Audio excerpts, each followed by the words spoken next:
اعوذ باللہ من الشیطان اللعین الرجیم، بسم اللہ الرحمن الرحیم۔ صفحہ نمبر 44۔ اس صفحے میں سورہ مبارکہ بقرہ کی 260 سے 264 نمبر تک کی کل 5 آیات ہیں جن کا ترجمہ یہ ہے۔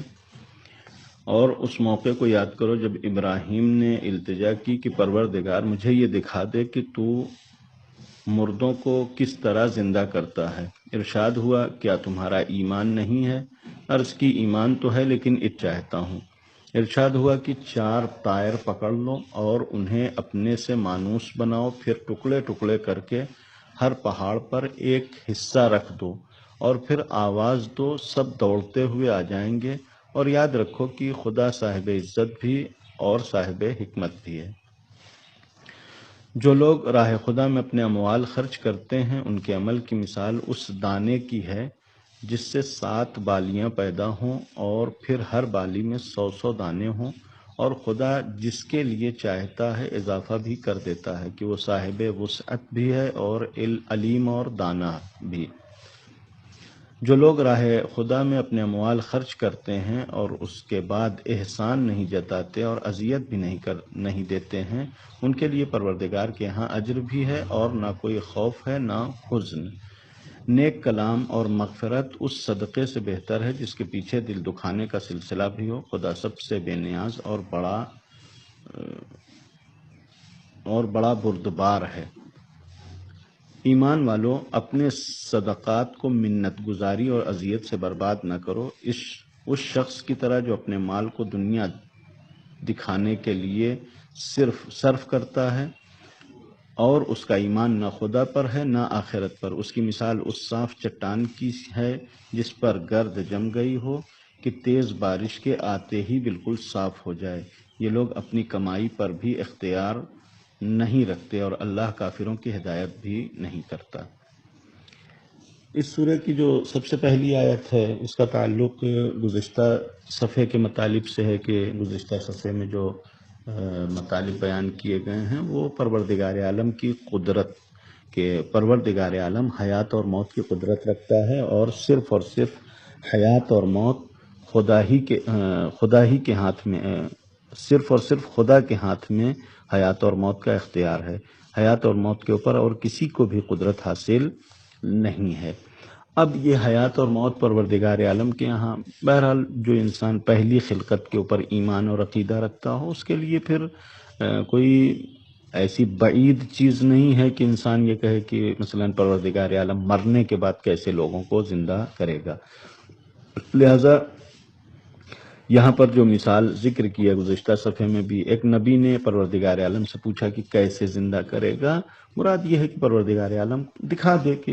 زندگی کیسے ملتی ہے مرنے کے بعد، نہ یہ کہ یہ یقین نہیں ہے یا تعجب کا اظہار کر رہے ہیں یا مثلا جو ہے وہ بعید سمجھتے ہیں کہ نہیں ہو پائے گا، بغیر دیکھے ہم نہیں مانیں گے، یہ مطلب نہیں ہے ان سوال کا۔ یہاں پر بھی جو سلسلہ بیان کیا گیا ہے، جناب ابراہیم علیہ السلام نے بارگاہ الہی میں تقاضا کیا کہ رب ارنی کیف تحیی الموتى، پروردگار ایمان ہے اس بات کے اوپر کہ حیات اور موت تیرے اختیار میں ہے، حیات اور موت تو دیتا ہے اور تیرے سوا اور کسی کے اختیار میں ہے بھی نہیں حیات و موت، لیکن ہم یہ دیکھنا چاہتے ہیں کہ مرنے کے بعد جو زندگی ملتی ہے وہ کس طرح ملتی ہے۔ یعنی بہت سارے شبہات جو دنیا والے پیش کرتے ہیں، ایسا کوئی شبہ جناب ابراہیم کے ذہن میں نہیں ہے، جناب ابراہیم کسی شبہے کے تحت یہ سوال نہیں کرتے، لیکن پروردگار عالم نے گویا اس کی بھی وضاحت کر دی کہ جناب ابراہیم سے پلٹ کر یہ سوال کر لیا کہ اولم تؤمن، تمہیں ایمان نہیں ہے، تم کو یقین نہیں ہے، تم نہیں مانتے ہو یہ بات کہ ہم زندہ کر سکتے ہیں؟ جناب ابراہیم کا سیدھا جواب یہ ہے کہ بلا، یعنی ہم ایمان رکھتے ہیں، ولیکن لیطمئن قلبی، لیکن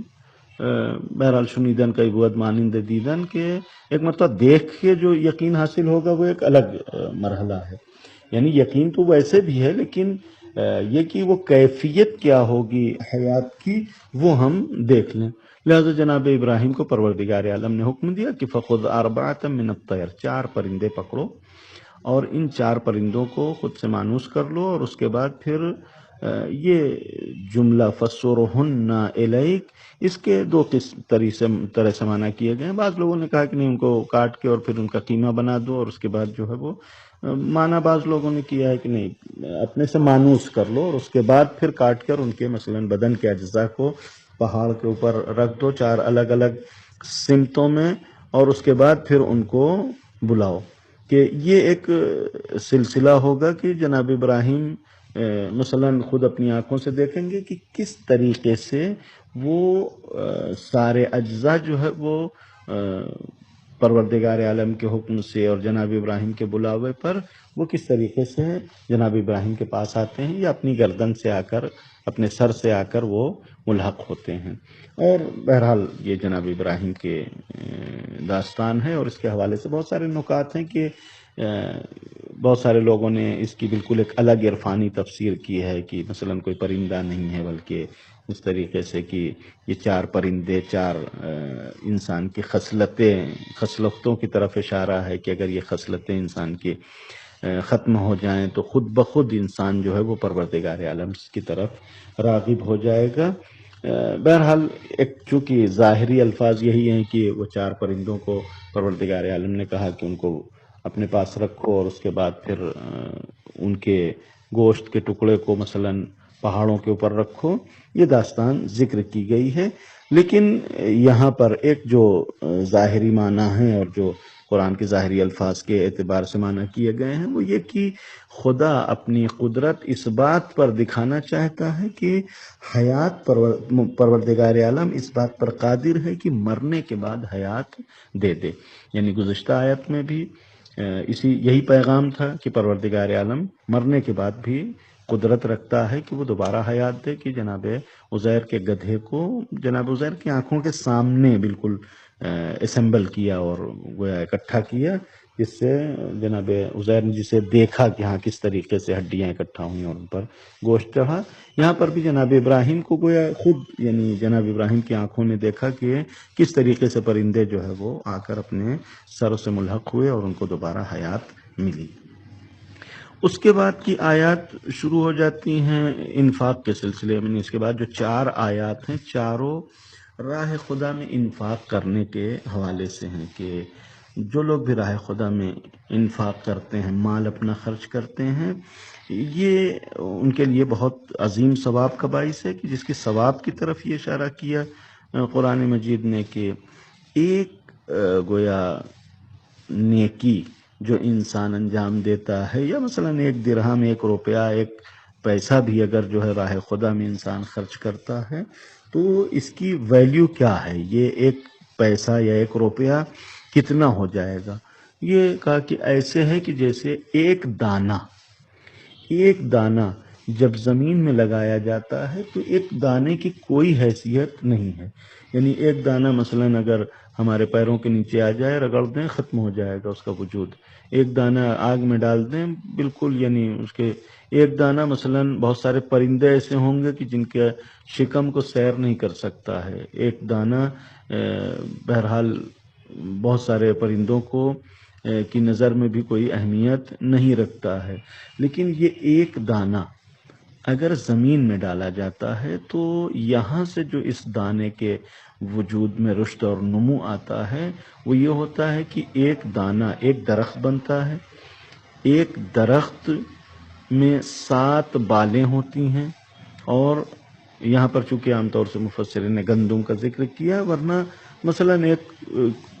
کوئی گٹھلی اگر پھل کی لے لی جائے تو نہیں معلوم 7 دانے کی بات نہیں ہے، 7 بالیوں کی بات نہیں، مثلا ایک درخت میں 10 20 50 سال ایک درخت رہتا ہے، اور ہر سال مثلا ہو سکتا ہے کہ لاکھوں پھل اس کے اوپر آتے ہوں، تو بہرحال نامعلوم کتنی یعنی اس کے اندر قابلیت اور صلاحیت ہوتی ہے، کتنا بڑھ جائے۔ لیکن یہاں فعلاً جو قرآن نے مثال دی ہے وہ یہ کہ ایک دانے سے ایک درخت، ایک جس کو کہا جائے وہ شاخہ پیدا ہوتا ہے، اور اس میں 7 بالیاں ہوتی ہیں، اور ہر بالی میں 100 دانے ہوتے ہیں، لہذا ایک دانہ 700 دانے کو وجود میں لے کے آتا ہے۔ ایک دانے کے اندر 700 دانے کے گویا پیدا کرنے کی صلاحیت ہوتی ہے. یہ دانے کی مثال ہے. انسان کے اس نیکی یا اس صدقے کی مثال اسی دانے کے جیسے ہے کہ جو ایک زمین میں لگایا جاتا ہے. یعنی انسان نے برباد نہیں کیا بلکہ اس کو راہ خدا میں دیا. تو راہ خدا میں پروردگار عالم نے اس میں اتنی برکت دی کہ ایک دانے کو 700 دینے کی برابر کر دیا. اور یہ 700 دانہ حد نہیں ہے بلکہ واللہ یضاعف لمن یشاء، کہ اللہ جو ہے وہ اور بھی اضافہ کرتا ہے. یعنی ایک انسان کے نیت خلوص اس اعتبار سے پروردگار عالم کتنا اجر دے گا وہ بہرحال یرزق من یشاء بغیر حساب. پروردگار عالم بے حساب دینے والا ہے، لہذا اس کے اجر کو کوئی حساب نہیں لگا سکتا.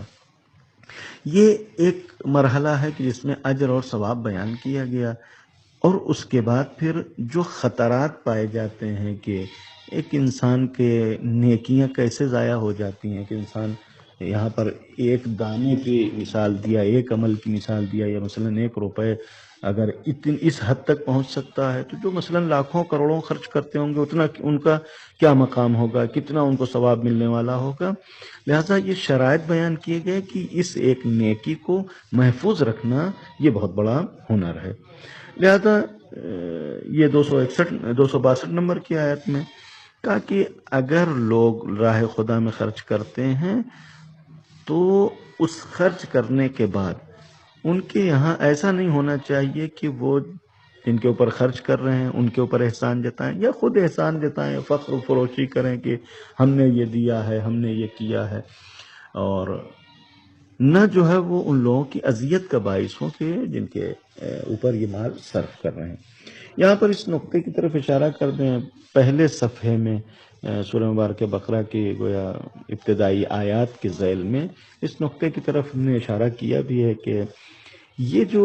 سلسلہ ہے کہ ہم مال خرچ کرتے ہیں اور اس کے بعد مثلا فخر کرنے لگتے ہیں یا لوگوں کو دکھانے لگتے ہیں، یہ ایک گویا ایمان کی کمزوری سے یہ سارے خیالات اور تصورات پیدا ہوتے ہیں کہ ہم اپنے صدقے کو محفوظ نہیں کر پاتے، اس کا اجر محفوظ نہیں رہ پاتا. وہ ایمان کی کمزوری یہ ہے کہ وہاں پر سورہ مبارکہ بقرہ میں کہ وَمِمَّا رَزَقْنَاهُمْ يُنْفِقُونَ، قرآن نے گویا انفاق کا سارا فلسفہ بیان کر دیا کہ ایک تو یہ جو مال ہم خرچ کر رہے ہیں یہ مال ہمارا نہیں ہے. وَمِمَّا رَزَقْنَاهُمْ، اس رزق کا حصہ ہے کہ جو خدا نے عطا کیا ہے، لہذا ہمارے ہاتھ میں آیا ہے تو ہمارا تھوڑی نہیں ہو گیا، یہ ابھی خدا ہی کا ہے. اگر ہمارا ایمان اس بات کے اوپر مضبوط ہے کہ خدا کا ہے، دوسرا سلسلہ وہ ایمان یہ کہ یہ جتنی بھی مخلوقات ہیں سب کی وابستگی خدا سے، سب پروردگار عالم کے ذات سے وابستہ ہیں، یعنی خدا کی مخلوق ہیں. تو اب مال ہمارے پاس جو ہے وہ کس کا ہے؟ خدا کا ہے. دے رہے ہیں خدا کی مخلوق کو، خدا کے ایک بندے کو دے رہے ہیں، یا مثلا کسی بھی مخلوق کے اوپر صرف کر رہے ہیں، تو خدا کا مال خدا کی راہ میں خدا کی مخلوق کے اوپر صرف کیا تو اس میں ہمارا کیا ہنر ہے؟ ہم نے کون سا جو ہے وہ مثلا ایک نیا پن کر دیا یا کچھ اپنا لگا دیا کہ جس کے اوپر ہم اکڑ رہے ہوں، جس کے اوپر فخر کر رہے ہوں، یا جس کی وجہ سے دوسروں کے اوپر احسان جتائیں. لہذا اگر انسان اس نقطے کی طرف متوجہ رہے تو کبھی بھی راہ خدا میں خرچ کرنے کے بعد انسان کے اندر یہ اکڑ پیدا نہیں ہوگی. اس کے بعد پھر یہ سلسلہ یعنی دونوں آیات میں بیان کیا گیا ہے کہ اگر جو ہے وہ انسان راہ خدا میں صدقہ دیتا ہے اور اس کے بعد پھر اذیت کا باعث ہو جس کو صدقہ دیا ہے، تو یہ جو ہے وہ اس سے بہتر ہے کہ انسان مثلا ایک نیک کلام، کوئی ایک اچھی بات کہہ دے، یہ جو ہے اس صدقے سے بہتر ہے. مغفرت، عفو کرنا جو ہے وہ اس صدقے سے بہتر ہے. کہ بہت ساری چیزیں دنیا میں ایسی ہیں کہ جن کو ہم اہمیت نہیں دیتے. یہ قرآن نے منع کیا ہے کہ مثلا وَأَمَّا السَّائِلَ فَلَا تَنْهَرْ، فقیر کو جھڑکو نہیں، فقیر مانگنے آئے تو جھڑکو نہیں. یعنی نہیں دے سکتے ٹھیک ہے، یعنی وہ ایک الگ مرحلہ ہے کہ نہ دینے کے ثواب سے ہم محروم رہیں گے، لیکن جس وقت ہم نہ دینے کے ثواب سے محروم ہو رہے ہیں اس وقت ہمارا شعور اتنا بیدار ہو کہ ہم اس وقت عذاب مول نہ لیں ایک فقیر کو جھڑک کے. چونکہ بعض روایات میں یہ بھی اشارہ کیا گیا ہے کہ بسا اوقات انسان کے پاس جو سائل آتا ہے، جو فقیر آتا ہے، وہ نہ انسان ہوتا ہے نہ جنات ہوتا ہے، بلکہ پروردگار عالم اپنے بندے کا امتحان لینے کے لیے فرشتوں کو بھیجتا ہے. لہذا بہرحال فرشتوں کو تو کوئی ضرورت نہیں ہے، خدا نے بھیجا ہے تو خدا کو تو کوئی ضرورت نہیں ہے. انسان نہیں دیتا، یہ ایک مرحلہ ہے. ان کو ضرورت بھی نہیں تھی کہ وہ نہ دیا تو مثلا ان کا کچھ بگڑ جائے گا، لیکن انسان نہ دینے کے ساتھ ساتھ یہ جو جھڑکتا ہے تو گویا پروردگار عالم کو اس نے جھڑکا ہے، یا خدا کے بھیجے ہوئے گویا ایک نمائندے کو جھڑکا ہے. یہ امام زین العابدین علیہ السلام نے کہا کہ فقیر کا ہاتھ جو ہے وہ خدا کا ہاتھ ہوتا ہے. یہ یہی کہ جب ہم فقیر کو جھڑک رہے ہیں تو گویا ہم خدا کو نکار رہے ہیں. اور یہ ایک وہ انسان کی جو مومن ہے اور اس کا ایمان اس بات کے اوپر ہے کہ ہمارے پاس جو کچھ بھی ہے خدا کا دیا ہوا ہے، وہ کم سے کم خدا کے بندے کے ساتھ ایسی بے رخی اختیار نہیں کرے گا. پھر آخری آیت 264 نمبر کی آیت میں من اور اذیت کے ساتھ، یعنی نہ احسان جتائے نہ اذیت کرے، اور نہ ہی جو ہے وہ انسان ریاکاری کے طور پر دکھاوے کے لیے مال خرچ کرے. کہ دکھاوے کے حوالے سے انسان دنیا میں کتنا بھی خرچ کر لے، آخرت میں اس کا حساب بالکل صاف اور کوڑا ہوگا. انسان پوچھے گا کہ پروردگار ہم نے تو اتنا لاکھ لٹایا ہے دنیا میں، اتنا کروڑوں خرچہ کیا ہے، وہ سب کہاں ہے؟ پروردگار عالم کہے گا کہ ہمارے لیے نہیں کیا تھا نا، تو اس لیے ہمارے پاس نہیں آیا ہے. جس کے لیے کیا تھا اس کے پاس ہے، جاؤ اس سے لے لو. لہذا جو ہے وہ انسان اگر دکھانے کے لیے، لوگوں کو جتانے کے لیے جو ہے وہ کوئی بھی نیکی کر رہا ہے راہ خدا میں، کروڑوں خرچ کر دے، اس کی کوئی حیثیت، کوئی اہمیت نہیں ہے. یہاں پر قرآن نے مثال دیا اس کی کہ یہ نیکی جو انسان ریاکاری اور دکھاوے کے طور پر انجام دے رہا ہے، یہ ایسے ہی ہے کہ جیسے بالکل صاف اور چکنے پتھر پر ہلکی سے غبار بیٹھ جائے. ہلکی سے غبار یعنی اس کی کوئی حیثیت بھی نہیں ہوتی، صاف اور چکنے پتھر کے رنگ کو بھی نہیں ڈھک پاتی، یعنی اس کا کوئی وجود اور اس کی کوئی حیثیت نہیں ہے اس عمل کی. اور اس کے بعد پھر ایک تیز پانی بہت آتا ہے، بارش ہوتی ہے، وہ پتھر بالکل صاف چکنا پہلے کے جیسے ہو جاتا ہے، جو گرد و غبار جمی تھی وہ سب اڑ کے ختم ہو گئی. یہ تیز بارش جو مثال ہے کس چیز کی ہے؟ جو ریاکاری ہم نے کی ہے، دکھاوے میں اتنا گویا اثر پایا جاتا ہے دنیاوی کہ یہ دکھاوا جو ہے ہمارے نیک عمل کے تمام اجر کو ضائع کر دیتا ہے. لہذا انسان ایک تو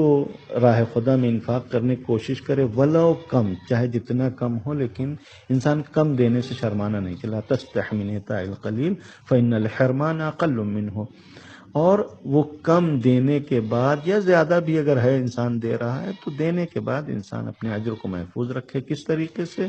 کہ نہ منت جتائے، نہ احسان جتائے، نہ اذیت کرے اس انسان کو، اذیت کا باعث ہو کہ جس کو دیا ہے، اور نہ لوگوں کے اوپر ظاہر کرے کہ انسان نے صدقہ دیا ہے، خیرات دیا ہے، تاکہ اجر محفوظ رہے. والسلام علیکم ورحمۃ اللہ وبرکاتہ.